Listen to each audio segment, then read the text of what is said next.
Off by exploring exactly why you felt that way, Tim.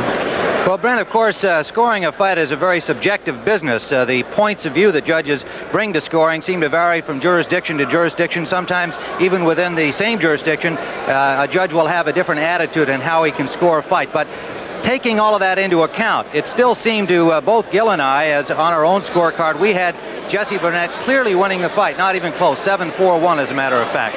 And Gil, it didn't seem that there was any way that Leon Spinks could have won the fight by any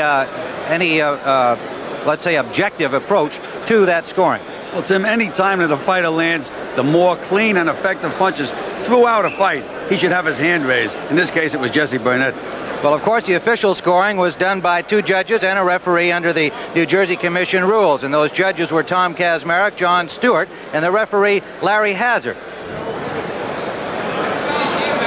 Here is how the bout was scored officially. Judge Tom Kazmarek saw it 8-3-1. John Stewart scored it 7-4-1. And Larry Hazard, the referee, scored it 6-4-2, all in favor of Leon Spinks. All 3 judges gave Spinks rounds 1, 2, and 12, as did we, and Burnett round 4, as we did also. They did not agree with each other on any other round except the 9th, which all 3 judges gave to Spinks. We called that one even. Gil and I scored it at 7-4-1, giving rounds 3 through 8 to Jesse Burnett. As an example of the judges' disparity, let's take a look at round number 8, which the judges saw 3 different ways, and which we saw clearly as Jesse Burnett's round, along with Judge Tom Kazmarek. Here is Jesse Burnett coming out for round number 8, Leon Spinks in the black.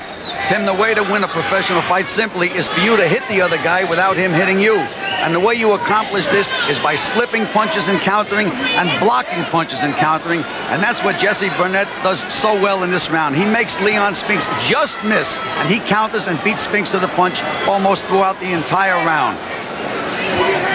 Well, we're going to slow the action down here to give you a clear example of what Gil is talking about.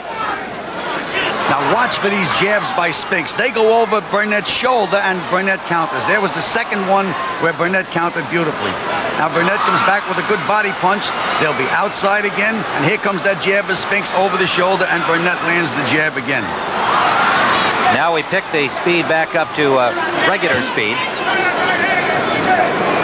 This round, similar to many rounds that we thought that Burnett simply landed the more effective, clean scoring punches. As we indicated, we gave rounds 3 through 8 to Jesse Burnett. We're using this one because we think it's a particularly good example. Now you'll notice Spinks looks like the aggressor, but you're going to notice Burnett inside blocking almost every one of Spinks' punches and countering beautifully himself. Watch on the inside. You have to watch very, very closely. One good left hook by Spinks, but now all of his other punches will be blocked, and then you'll see a beautiful counter combination by Jesse Burnett. Here's another blocked punch, and there's that beautiful combination by Burnett, right on the button. Now remember, 2 judges at ringside are seeing the fight from 2 different angles. The referee is in the ring.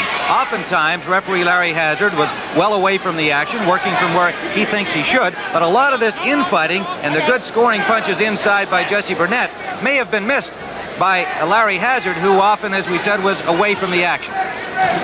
There's a good solid jab by Burnett. Now you're going to see 20 unanswered punches by Burnett. He makes Spinks miss, and he counters beautifully with good solid punches. There's 3 jabs by Burnett. A left hook to the body, a jab by Burnett, another one, and Spinks misses, and a counter hook, and a beautiful 4-punch combination, and Spinks misses. And Spinks misses again, and a beautiful counter by Burnett again. 4 more punches by Burnett, and Spinks misses again.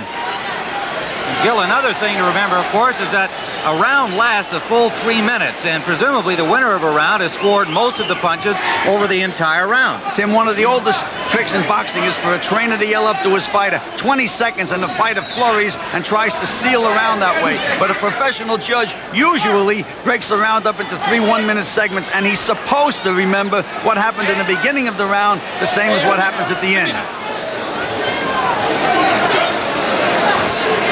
Now, Spinks flurried fairly well in these final seconds, following Gil's point. However, coming up shortly here, you'll see that even though, again, he appears to be aggressive, he has Burnett on the ropes, watch his head snap back, with Burnett doing most of the scoring inside again. Just those short little punches by Burnett. There's Spinks' head snapping back again and again. Well, there's the bell ending round 8, and as we saw it, clearly a winning round for Jesse Burnett. Well, now, yesterday we took the opportunity to look at that round several times, including once in slow motion. We counted the punches. Gil counted 74 scoring punches landed by Jesse Burnett. I counted Spinks' punches. They came out to 17. I gave him the benefit of the doubt on about 3 of those. That's about a 5-to-1 ratio in favor of Jesse Burnett. So there seemed to be no doubt in our mind that he won the round. But let's take a look again at how the judges scored round number 8. You see Kaczmarek gave it to Burnett. Stewart called it an even round, and Larry Hazzard went for Leon Spinks. And obviously we differed quite considerably because we thought that round was clearly won, as indeed the fight was, by Jesse Burnett. But Tim, one thing that Burnett does not do, I used to teach all my fighters at the end of a round, no matter how tough the round was, dance back to the corner, look confident, look like you won the round. Jesse Burnett makes it look like it's the hardest job in the world when the round is over. He just never looks like he's in control, no matter how good he does while the round is on. So sometimes that might influence the point of view of the judges. In my opinion, it certainly does. Okay, well,